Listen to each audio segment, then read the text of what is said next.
chances are if you clicked on this video, you are already aware of the dating Icks trend going around social media where people are making stuff like TikToks or whatever, talking about all the like cringy things that the other person might do while dating or characteristics that they have that they just find little like, bleh, they don't want to deal with it. So I thought it would be fun just to go through some crochet Icks, talk about them, and of course, I would love to hear which ones you agree with, which ones you don't agree with, and if there's any I missed that you have, I would love to hear them. If you caught my last video, this one will not be a surprise at all, and that is factory knots in yarn. And I understand that it's a thing that's going to happen, and occasionally it doesn't matter how big or small the manufacturer is. Sometimes they do happen, and they tend to be pretty random, and for the most part, they don't bother me that much just because, I mean, it's a nuisance and I'll handle it. But when there's excessive factory knots, like in the last video, and that's not the first yarn brand that's done that to me actually before. I can't think of the other one. It was like a higher end one. I was pretty mad about it actually because it was like $28 a skein, kind of spendy. So yeah, never should have gotten that. That's one of my top Icks is factory knots. If you didn't happen to catch the last video and this is your first time here, hi, my name is Holly. Thank you so much for joining me in my Northeast Ohio home. And I already see we have a little bit of, oh, well, there was a co-host sitting here and it looks like she's already gone. So hopefully you got to see Madeline in the intro. I don't know when she skittered off, but we never know which co-hosts we're gonna get. Next up are plastic hooks. Listen, if I'm in a pinch, and that's my only option, I will use a plastic hook, but I really don't, I can't. I don't care that you can get a 2-pack. I think it's a 2-pack at Dollar Tree for $1.25. Just go ahead and get the single pack of the metal one that it's way superior. I have actually tested that one. I don't know, they're bendy, they're just, I'm always afraid of snapping them, and I'm not even a particularly like tight crocheter or knitter. I guess that would go into knitting as well, because I don't know that I've ever used plastic knitting needles because it is such a crochet ick that I don't think I ever even purchased any plastic ones unless they were like the really chunky ones. You know what I mean? Like that's kind of your only option is for the P's and Q's. I think that's probably the largest I have, or the like 13-ish millimeter ones that, I mean, I'm not so afraid of snapping those, so they're fine. Maybe this next one kind of goes into that is a squeaky yarn and hook combo, or knitting needles in yarn combo. And I think this is actually a pretty common one. I don't get it a lot. I feel like because I don't crochet as tightly as I used to, it has lessened the squeakiness for the most part, but occasionally I will get like a combination that is just a little bit on the squeaky side.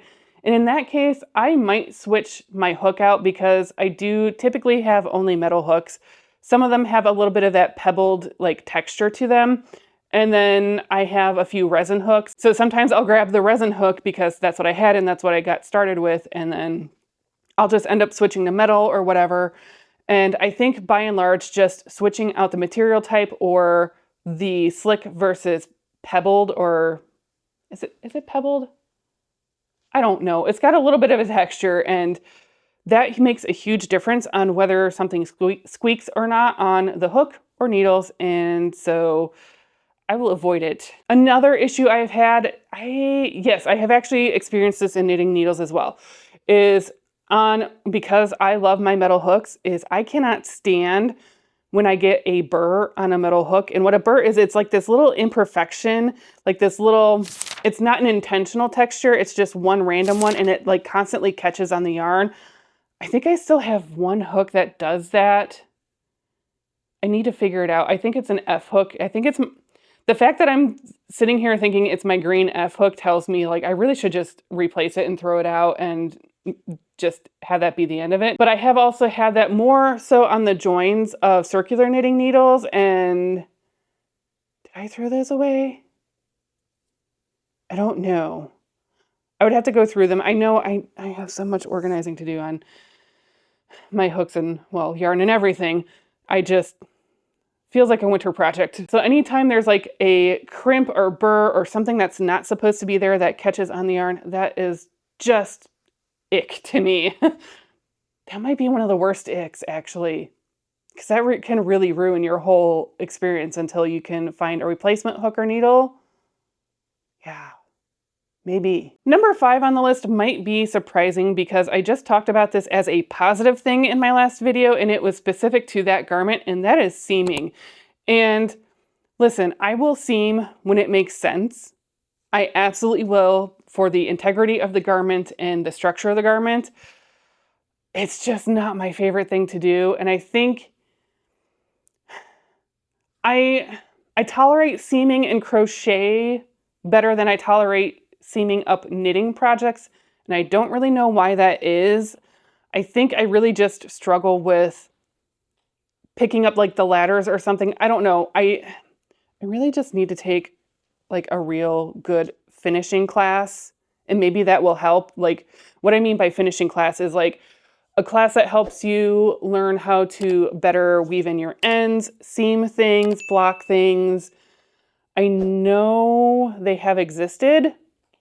I haven't seen one come up in a while from my most local yarn shop. Although, truth be told, I haven't really looked that hard. It also had changed ownership, so like it's just going to be different for a little bit, and that's totally fine. There's nothing wrong with it. So maybe I'll put a bug in the new owner's ear that I wouldn't mind a finishing class. Was it that yarn shop? I don't know. Someone used to offer a finishing class, and I really need to take one. I do try to seek out some things on YouTube, like how to weave in ends better on both knitting and crochet. I've learned a lot from Tony Lipsy in crochet. And then I want to say Very Pink Knits. She's usually my go-to for knitting tutorials. I think she's the one that actually got me to figure out how to freaking knit in the beginning anyway, because that was a huge struggle. Because I just didn't realize that the English way of knitting just was not computing to me. And I think at that time, she was one of the only ones that had a continental style. And that made sense because going from crochet to knitting and how you hold the yarn and everything, this went down a really weird rabbit hole. But all that to say is I would like to take one all-encompassing class. So that way, if there's techniques I don't even think about that would make my garments or finished pieces better at the end, I think that would be a worthwhile investment. Interestingly enough, I didn't think to distinguish this when I was filming, but I actually don't mind when a plushie needs sewn together. That doesn't bother me at all. And honestly, I don't know that I necessarily prefer doing assembly types of amigurumi, but I do feel like by and large you can make way more detailed ones and ones that look a lot nicer for the most part. There is a little bit of a cutesiness sometimes with the, seam or no-sew types of plushies, but I don't mind sewing stuff together. I just don't like actually doing seams on like garments and pillowcases or whatever. I don't know why. I really think it comes down to I just need to get better at it. And so that might be next year's crochet knitting resolution. The next ick I have is inline hooks. And if you don't know what that is, there are two classic hook head shapes. One is the tapered version, which is what I personally prefer, and the other is an inline. And I think when I think of inline, because the Furls hooks tend to be inline, but I tend to think of the Susan Bates ones where it's a pretty severe, and actually even certain sizes of my Furls hooks have a pretty severe like hook edge. Like it's kind of on the sharper side, and that tends to also lead to more of that like splittiness and catching on yarn, and it drives me absolutely crazy. So I don't mind a hybrid because the newer streamlines, I almost said Odysseys because that's what they replaced, but the metal streamlines don't seem as severe, so they're almost a little bit of a hybrid in my mind. So I've been okay with it. It's just really not my favorite shape, and I'm really only tolerating it because they are the best ergonomic hook I have ever tried, and I understand they are a huge investment, and I slowly have built my collection. I'm not someone that's going to run out and grab a whole new set every time they release a color because that's unnecessary in my mind. I just collect colors here and there randomly and have fun with it. But I know a lot of people like the Clover ergonomic hooks. To me, those aren't it. They don't do anything for me. the furrows are where it's at. And so for that reason, I kind of deal with it, kind of like some of my other icks. I just sort of have to deal with it sometimes and suck it up and honestly get used to it. My next ick well, I guess this is a yarn one, so it's crochet or knit, and that is dish cotton yarn. I'm not a huge cotton fan to begin with, but there's something about dish cotton, and again, this is one of those things I will put up with it because there's a place for everything. I've made a bunch of these like dishcloths and whatever, and once they go through the wash, they do soften up quite a bit, and that makes a huge difference. But while you're working with them, they're just so crunchy, and I mean, I don't know how else to describe it. They're crunchy and awful, and I mean, borderline scratchy, so, and it's cotton, so there's no give to them. But again, they have their place. The rug in my front door entrance is a triple stranded dish cotton. So there's times I'm going to buy it and there's times I'm going to use it, but I really don't like it that much. It's just genuinely for a specific purpose when I do buy it. My next yarn ick is also going to seem really strange based off of the last video, which I forgot to mention this part. The Alize Gold, Cotton Gold, is a super high twist yarn, which is also why I think I had so many issues with it sticking on itself and yarn barfing all over the place. It was just, that just also didn't help, is the high twist. And so that leads into the ick of, I don't like high twist yarns. Again, this was one of those situations where there's a time and a place for it, and it made absolutely perfect sense for that top, and it does wear extremely well. I think I have some bamboos. Is it Bamboo Pop that is kind of on the higher twist side? I don't think it's quite as an extreme as the twist on the Alize Cotton Gold, but I've also seen wools where it has that really high spiral look to it, and I know there's a place for it. It offers a lot of definition. I just prefer a little bit more of a standard twist, a little bit more relaxed. Maybe that's just me.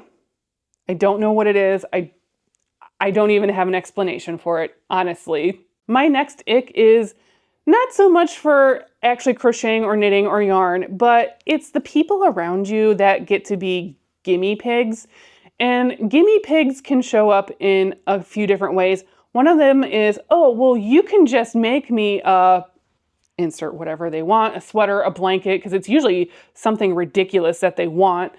Sometimes you get lucky, and they're like, well, but you could just make me a hat. And it's like, okay, but this is my time and my yarn. And they're like, well, I'll pay for the yarn. And I'm like, okay, so I'm supposed to give up several evenings or weeks of evenings and weekends and whatever to make something for you. But, you know, because you get to do something you love, don't you like me that much? And I'm like, can't I like me more? I have things I want to do. I have other priorities. Also, sometimes knitting and crocheting isn't my priority. Maybe I have other stuff going on. So honestly, if you happen to not be a knitter or crocheter and you just happen to click on this video because you wanted to hear about Icks, please don't do this to other people. That's your PSA for the day. The other PSA that you'll want to hear is, you can just teach me. And again, it sounds on the surface like, okay, but then you'll have a knitting or crochet friend, and like, wouldn't that be fun? And I don't know if I'm just not a very good teacher, or I don't know if it's my patience or students that I've had in the past, because I actually did try to teach in the past. I guess I can say this now because it doesn't really matter. I actually, at one point, I want to say it's around 2005-ish area, I was actually one of the crochet instructors, but I refused to do beginning crochet. And also we had someone that was a beginning crochet instructor that was like absolutely fabulous, could do right hand, left hand, knife hold, I forget the pencil hold. And then she could do like the one that where like you kind of drag it behind. It was really like, she was perfect for the beginner crochet. So I did usually the intermediate. And so even that was a struggle, because then people would take the beginner crochet class, and since it was on record, they would wait a year, but not crochet at all in that whole entire year. So then I had to reteach them the basics, and then they never got to actually finish the project. And so anyway, that was a whole different rant.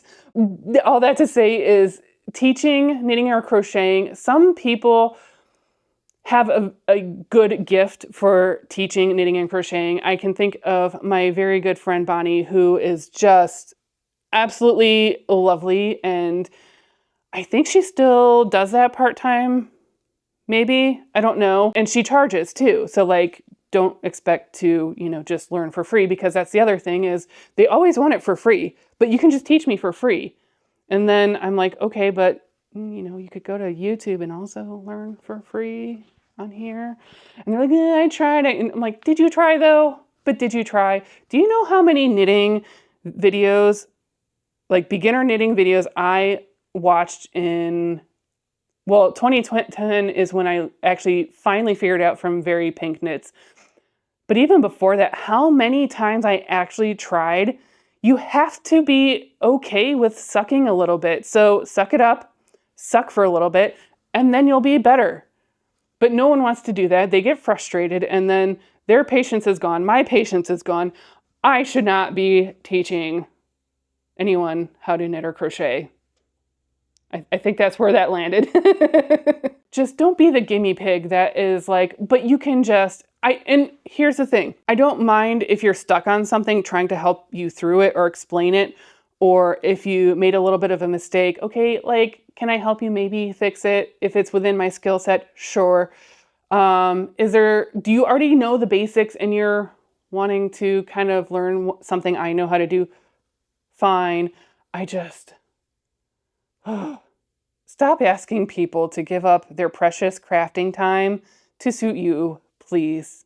That's all. Whether you're asking for a knit or crocheted item or classes, by all means, just ask. Not you can just. Don't make it a statement. Ask them.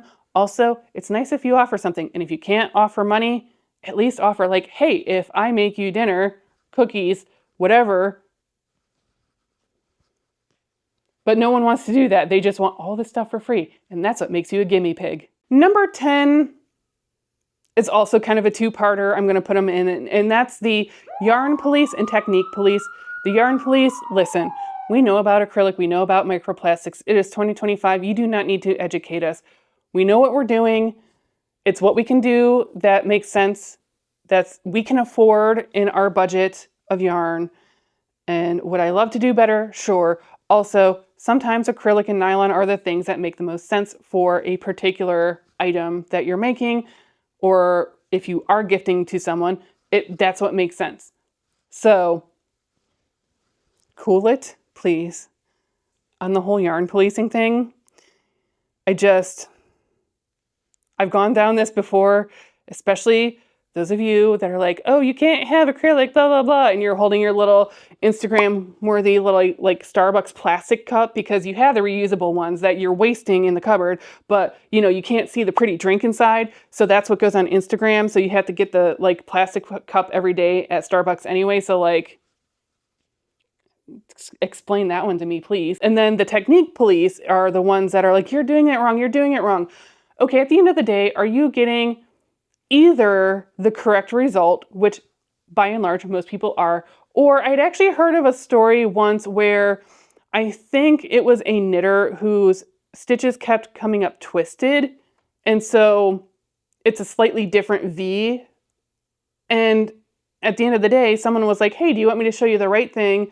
And she's like, you know what, I kind of like it how it is. And like, that's totally fine. Why are we telling people what they should or shouldn't do in their craft if they're perfectly happy and content with like how they're achieving the end result? At the end of the day, did you produce a knit or crocheted item that you're happy with? That is all that matters.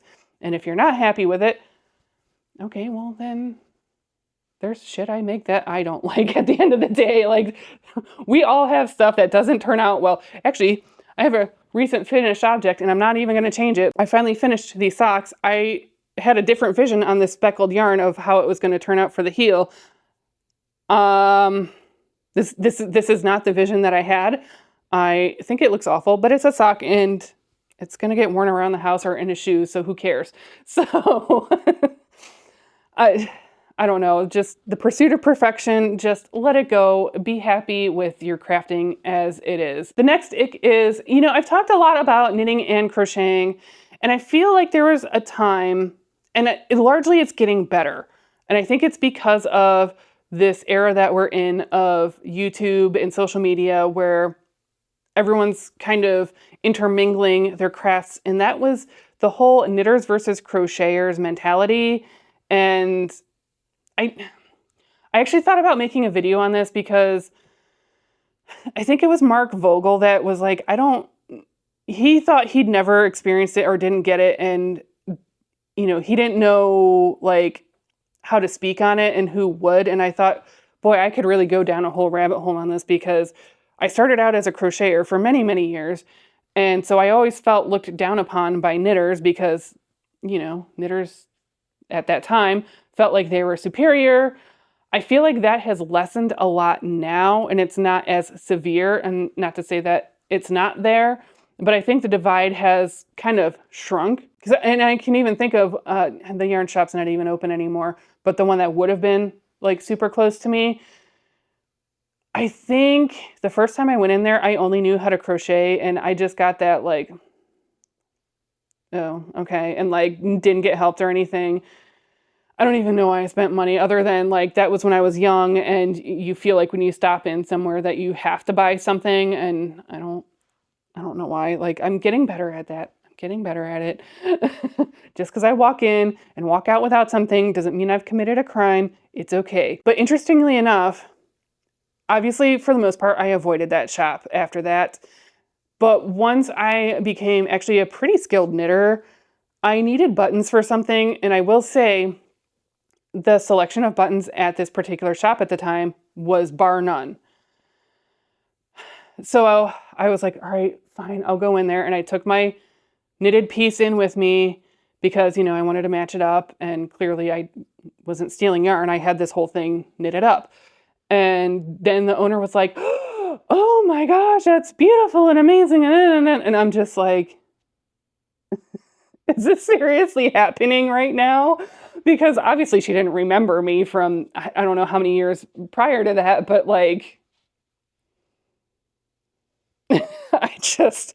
that's what I mean. Like there was really a whole thing, and it's getting better, but the whole knitters versus crocheters mentality, if you're still kind of one of those, like, let it go. I know, I thought it, back to, Mark's point was I almost made a whole video about that and how things kind of used to be, and sometimes they sort of are now, because even when I look at knitters and crocheters in social media and how they just are, like, it's weird that there's like, and it's not even necessarily a divide, but there's a distinct difference in the types of things. Like, if you're going to have a knitting channel, typically it's knitting podcasts or tutorials. It seems like there's no in between. Like, can't you just like knit and chat? Like when I do my crochet and chats. And then someone just had a video on if knitting podcasts are dead. Is it the Hairy Knits? Maybe? I thought it was really interesting. I'll make sure it's linked down below. I'm sure it's in my history. I'm going to have to scroll way back on it because I've been watching a lot of YouTube on my time off this week. But I thought it was really interesting. And it's weird because it's like there's that, and then knitters and spinners will go to like wool festivals, but not very many crocheters do that. But then crocheters tend to do more markets, and I get it. Crochet is typically faster, so it's easier to, crank out a bunch of stuff for markets and things like that. I don't know. Like, I guess it's one of those things, like, it's in the back of my mind of like, I really don't know how to convey the differences, and there's nothing wrong with it. It's just different, and maybe it's because that's what you're exposed to. You learn to knit and you find knitting friends and that's what they do, so that's what you start to do. I don't really know. So if you have any thoughts on that, I would love to hear them, or if you have any experiences similar to what I went to. First of all, I'm sorry, no one should treat you that way, but I'd just be curious to hear about it because, like, is it just something that some of us like feel, but we're gaslighting ourselves? I don't know. Anyway, I'm really glad that the whole knitters versus crocheters thing is hopefully stopping soon, if it hasn't already, because that is definitely just an ick. Okay, so the last 3 on the list are more of like social media types of things as far as icks in the crochet and knitting world. The first one is like the productivity contests, like I made 100 plushies this week. Okay, good for you. Good for you. First of all, kind of I don't believe you. I think maybe you started a bunch of them and then maybe finished them this past week, or they're like this big around, or I don't know, maybe you have wrists of steel and you're fine with it and you're gonna kill yourself just for that 1 week to show off that you made a gajillion little whatevers. And I mean, I guess go you, but also that feels icky, especially because I don't know why I'm constantly thinking of the people that are interested in getting into crochet or new at it and like feeling so inferior that you can't do that or you can't keep up or you work full time. A lot of times more than full time. A lot of times I work more than 40 hours or I have to travel for work or whatever. And that severely cuts into crochet and knitting time.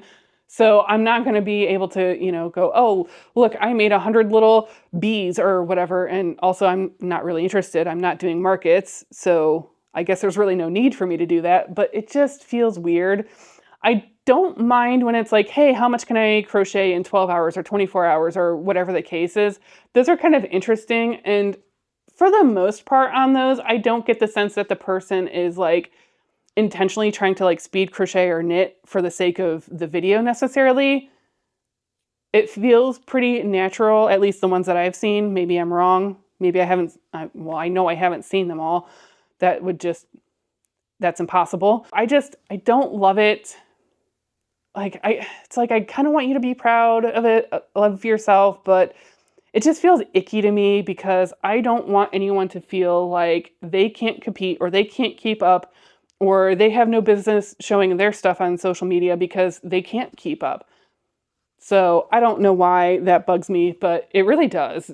This next ick I have touched on a little bit before, and it really, really like didn't used to bother me until it was my little Grim Reaper. And that is, I cannot stand now, and I absolutely refuse to watch them. I just can't watch them anymore, are the random pattern roundups. And what I mean by random pattern roundups are like, it's usually there's a theme or a season or a holiday, and it's someone that just goes on the internet and finds like all these cute little things. They don't necessarily vet if it's an AI thing, an AI pattern, a crappy pattern. They've never made it themselves, can't speak to it. So, of course, me and my advanced experience crochet-ness, I'm like, well, obviously this little Grim Reaper is going to take me like half hour to an hour. I can do it on a live stream, which took 2 hours, and I still couldn't finish it because the pattern was truly that awful. So, for that reason, I don't trust those anymore. I don't watch them anymore. I can't stand it. Now, I will say my friend Lynn over at Feather Song Crochet just did a pattern roundup, and it was all patterns, 22 patterns that she actually created on her own. Well, not the patterns, but she made whatever the pattern is and actually did a really nice job talking about the pros and the cons of each pattern and little plushie, I think most of them were plushies that she had made. So thank you, Lynn, for having a little bit of integrity and not just like random picking stuff off the internet that you don't know what it is or isn't, because that was awful. That was truly an awful experience. Crochet, the Grim Reaper, adorable. It worked out. Is it riddled with mistakes? It absolutely is riddled with mistakes. There was times where I'm like, I don't even care that the count isn't like lining up right. It's close enough. I'm getting the shape of a Grim Reaper. So yeah. That's how I feel about pattern roundups. Okay, this last one, I'm almost struggling with this. This might get cut. We'll see. I think this is also in the tone of, it's not just in the crochet or knitting space. We've seen this, the one that jumps out the most to me is in the beauty space. Michaela Niguera, and I'm so sorry if I pronounced that wrong because, you know, if nothing else, she deserves to have her name pronounced correctly, and I'm sorry. Try being an influencer for a day, because the people who say it's easy are so far out of their minds. I literally just finished work and it's 5:19. It's the whole, you don't understand how awful my life is now that I'm a full-time influencer. Like, it's a choice that you didn't make or put on yourself, and if you're not willing to change how you do business, then ew, and you're gonna like ew to your followers. And I started to see this actually in someone, and it was so disappointing. I was already struggling to watch this person's video to begin with, and even that's unfortunate because it was someone that, you know, when I started this channel about a year ago, was one of the ones that kind of inspired me of like, you know what, if she can do it, I can do it. And like, she is clearly just having so much fun with this channel, and sure. And then the last time I tried to watch a video, it was like, oh, well, it's a luxury for me to make anything for myself that I want to crochet. And I was just like, that is so barf.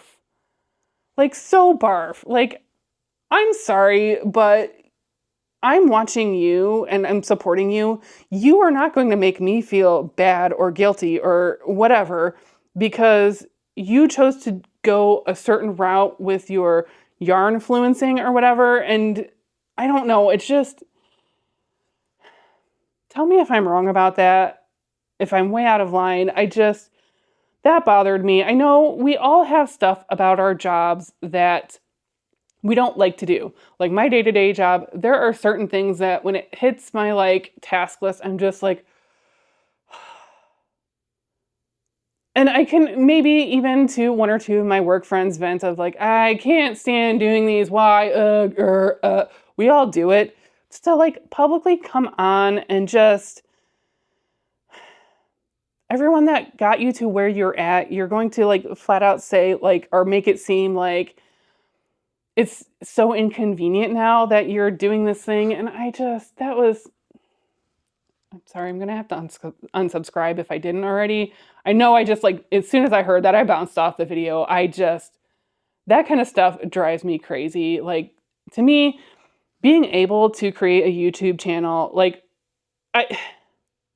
this is hobby time at this point. It's not, you know, I'm not doing this full time. Obviously, I just talked about my other work.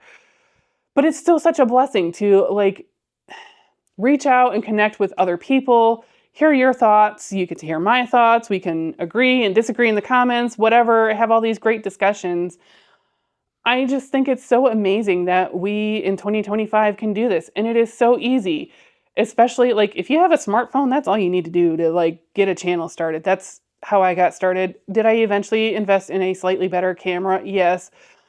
But that was mostly because I was stupid and got the lowest amount of memory on my phone. And then that just became a nightmare to try to keep up on stuff. You don't need a whole lot to get started, but also, so like in a way it's easy, but also this is so cool. Like I don't ever want to complain about any of this to anyone. I might complain a little bit about the tech side, and it happens to everybody. Like, and it's, to me, I don't even want to say I complain. I know things are going to happen. Files get corrupted, lost, whatever. I just want to let you know if you haven't heard from me for a while. Sometimes I'll just let you know in the like community tab post or whatever that I'm trying to get you a video. It just, I may have run into some issues. I haven't disappeared. I'm still doing this. Anyway, I don't ever want to feel like I have that martyr complex of I'm so sacrificing for my audience or my friends here on YouTube because like, no, this is like such a blessing. And if it grows into something big or bigger that I can do this full time, that's going to be so amazing, honestly. So if I ever need a dose of humble pie, feel free down in the comments to just be like, Holly, you got to come down a few notches on your ladder. Because I don't know. I don't know why that bugs me so much. It shouldn't. So I was looking at my notes and I totally forgot to mention one of them. So there are actually 15 crochet icks. Well, this is another yarn one. So it is when a company just puts the number for the color, and especially if you go to the website and they actually have a name for the color. I want the name for the color on the label. I can't imagine the printing costs would be that much more astronomical to spell out the name of the color and just put a crappy little number code like 015 or whatever. Just tell me what the name of the color is. I don't know why that is so fun for me to see what name that a company would come up with for a yarn color. To me, that would be an amazing job. Who gets to name these? I want to know. And if you're someone who gets to name them and you're just assigning numbers, you're not living your life right. Just come up with names, get it printed on the ball band, and make us all happy when we are like, oh, hey, this is, I don't know, bouquet of flowers or whatever, teddy bear. I don't know. I just don't get it. I really don't get it. Anyway, those are my 14 Icks in the crochet world, or 13 if I cut out the last one.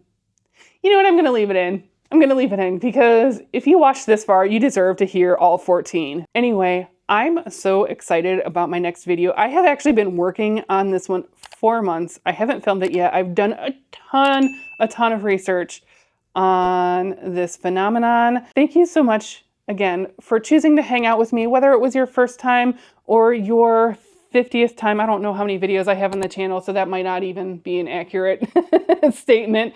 However many times you've hung out with me, thank you so much. And as always, I cannot wait to visit with you in the next one. Bye.